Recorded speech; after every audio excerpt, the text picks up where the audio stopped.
episode 5 now. So we've talked about community, we've talked about loyalty, we've talked about the values and how those all fit. And so now let's look at incentive travel. So my passion.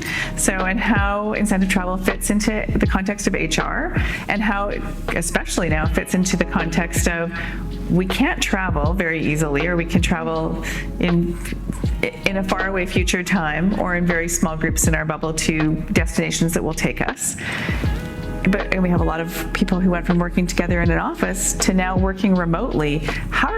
What are the values that tie into all of those things of remote work and team management, and eventually a reward that creates loyalty?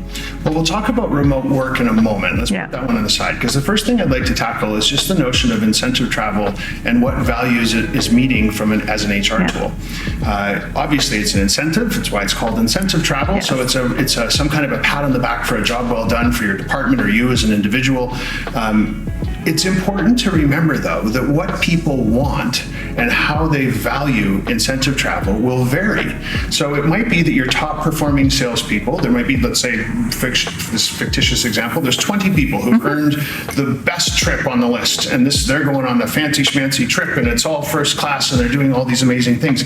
Every one of them is going to have a slightly different thing that they want out of that trip.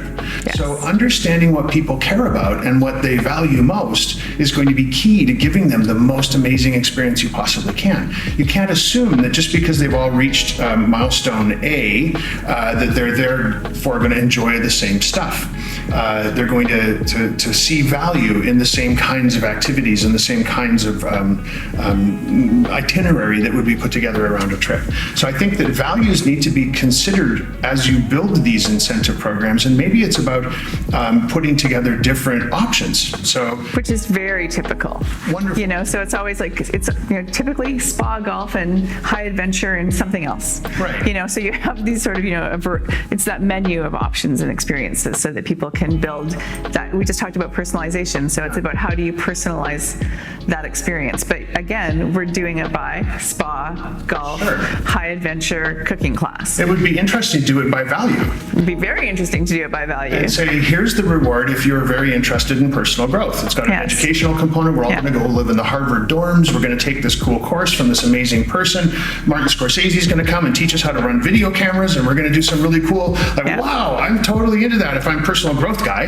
I'm not so much into... And you're going to spend a year achieving that award. Yeah. Right? Absolutely. Martin Scorsese is going to teach me how to make videos of my kids. Yeah. It's amazing. Right? Best day ever. But if personal growth's not a really big thing for you, that sounds really boring compared to perhaps a trip for somebody who is into status. And what they want to do is go to Paris and tour the Hermes with their partner. With their partner, and go and see the ateliers where Hermes makes Kelly bags, and then go stay at the Moet Chandon Castle outside of Paris and have some champagne out of the cellars and meet the head champagne guy, whatever he's called. Yes. And I think there's ways to build options that are based on what it is people care about, as opposed to the standard categories, as you've mentioned, about like spa, golf, whatever. So putting that aside, one of the things we've noticed, and I love that. I'm now rethinking everything that I do.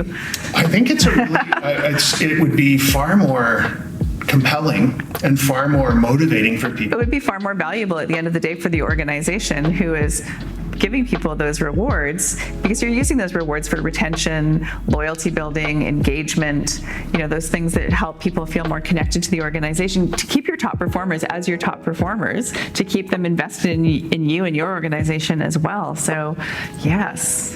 One of the things we've done recently is a study of team leaders, so mid-level management executives who are working from home, as many of us have had to do. These are folks who work for companies of 5,000 employees or more in the United States and Canada. And we found a sample of 1,850 of them. We asked them a few questions. These are, and just to reiterate, they're team leaders. So they're at that mid-management layer, and they're trying to lead a team who are also working from home. So much of what's been talked about around what do we need as a working from home workforce has been focused on everybody who's working from home.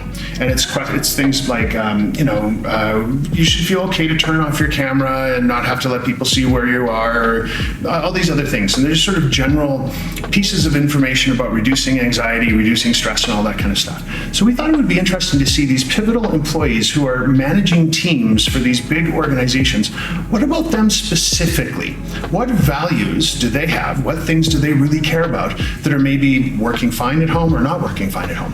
And we found a couple of really interesting things. The first thing we found is that when we asked them what they love and what they hate and what they wish they could change about this, 2 data points came popping up to the top of that list. One is they feel that they're invisible. And the other one is they wish they could find a way to get more acknowledgement for what they're doing. So take that, hold that thought for a moment, and let's look at some of their values. Their value they place around relationships, which is, in a business context, that's networking, is off the charts compared to the American population as a whole, the Canadian American population as a whole. So what that says to me is these folks have risen. Part of why they've been successful and have become this sort of vice presidential layer of these organizations is because of their ability to network.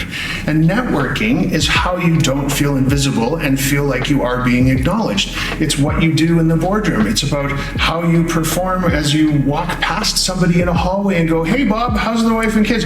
It's all those little moments of interconnectivity, those interstitial tissues, if you will, that hold an organization together, which are not being met when you're working in a single solitary environment at home with the wife and the kids and the dog and everything else that's going on, or the husband and the kids and the dog, whatever it is that's around you.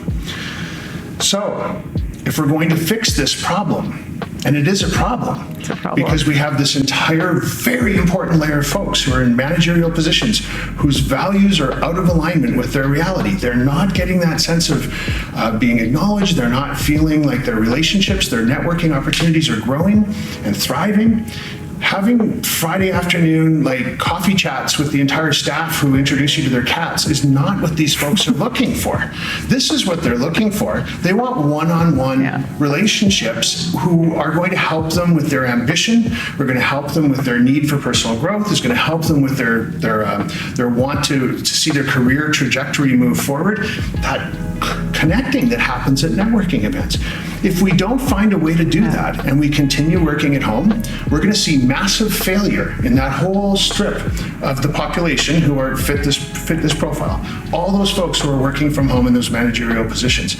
And what's that going to do to all of our corporations? It's going to be devastating. You know what's going to, I think, start to happen in not every corporation, because there's many that are going to, as you said, that are going to thrive through this because of their specific sector. But for those that are not thriving, what we're seeing happen right now is that whole layer of people they're managing is being dissolved, furloughed, laid off. So now not only do you have invisibility and no acknowledgement, pretty soon your teams are going to be pretty small to non-existent. So now you have to do the job of your whole team. So I used to say, "Hey David, can you pull up that report for me and get it over and we'll discuss it?" There's no David. Now I need to go and find my own report. And nobody's thanking me for that report because it's just now I just have to do that job. And I think that's going to be truly the next challenge that we're going to start to face as this continues to eke its way out over the next few months and then that layer of people. Where are they looking for jobs? What are the values that motivated them? How do we transition people back into working situations? And how do we get back to a reward system that makes sense for people who've been on this employment roller coaster? I'm going to break in there for a moment because it's a testament to how important incentive travel will become in this future. We have companies, tech companies, and most notably, who are standing up and saying, "You guys can just keep working from home for the rest of your lives." As far as we're concerned, the thought bubble over their head is, because that's going to save me a ton of cash. I won't need these expensive buildings that I've been leasing for you all to come to work in every day. So if we're going to explore this as an opportunity, which by the way, our data is saying we're not as excited about that as some would like us to believe we are. Anyway, if we are going down this road, the only opportunity for that relationship value to be met is going to be when we have incentive travel opportunities, when we have the opportunity to get back together again and network with each other and see each other in real time in what we used to call meet space. And to celebrate, to be in a place where it's about celebrating your successes and your teamwork and being together and to be learning from each other in that really in that high performance environment. Yeah. Yeah, I agree. I think that's going to be really important. So it's a big leap that we're going to have to make. We're going to need to find a way to leverage incentive travel, to leverage all the other stuff that we have available at our disposal, or we're going to see massive failure across that entire spectrum of the working population. And yes, their teams are going to get smaller. They may be looking for new gigs, but it just goes, like everything, it goes back to what their values are. Their values are, I need to be recognized, I need to have my relationships grow and improve, I need to see that I've got my social standings improving, my ambition is being met. All of these things that they care deeply about, they spend their lives running after and chasing, they're going away, and that needs to be fixed. And incentive travel can fix it. That's what I think too. Yeah, I think it can. Yeah. It's going to play a bigger and bigger role as we move forward. I think so too. Thanks, David. Thank you.